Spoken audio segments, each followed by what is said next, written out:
Our third day takes us to one of Oman's most popular attractions, the Al Hazm Castle. Mahmoud is the chief tour guide there. A magnificent place and a very historical also castle and fort, and this is the best. I think this is the best castle between all the others in Oman, so as you see.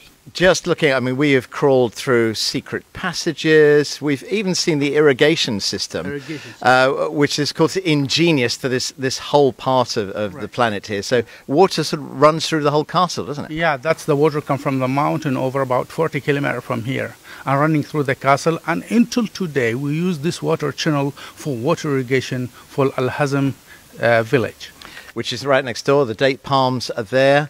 We've seen how the dates are dried and prepared here in the castle itself. Yeah, right. One thing that you said which interested me a lot was that the castle was used up until the 1970s as a centre. Why was that?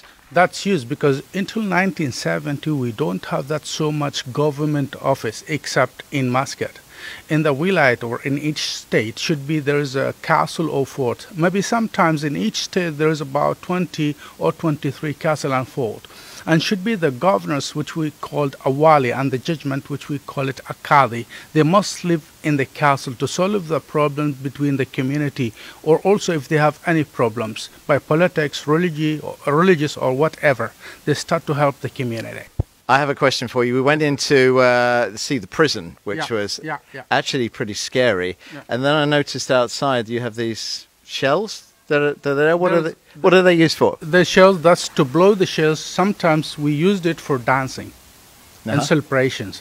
But in the castle, this was used to scare the prisoners, to make them terrified inside them. When we blow it, they have no experience before about the jail here. When you blow it and you make a very strong noise, they make a confusing or make a terrified inside themselves. I'm not sure if I'm convinced. So go on, show me.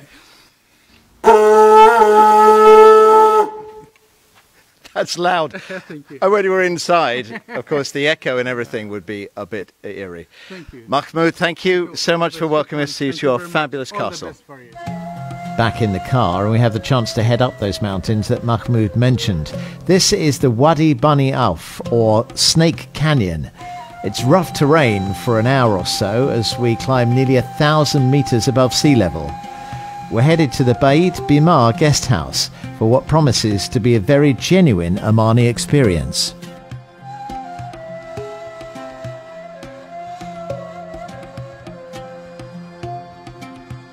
This environment here used to be inhabited by the locals, but many have moved away since the Sultan has provided places to live, more modern housing further down the mountain, which leaves some of the more traditional buildings empty. Well, actually not this one, because some of the locals have got together to give you the more authentic Omani experience by turning it into a guest house. So say you're a hiker and going through the mountains here on maybe a 5-hour hike, maybe you'll need to start off early in the morning. So there's a place to stay. We've got the trees, there are oases around which are still cultivated, and you've got the date palms, and then you have the layered farming that goes on there where the palms keep the sun off the more delicate plants, which enables them to cultivate some of the food.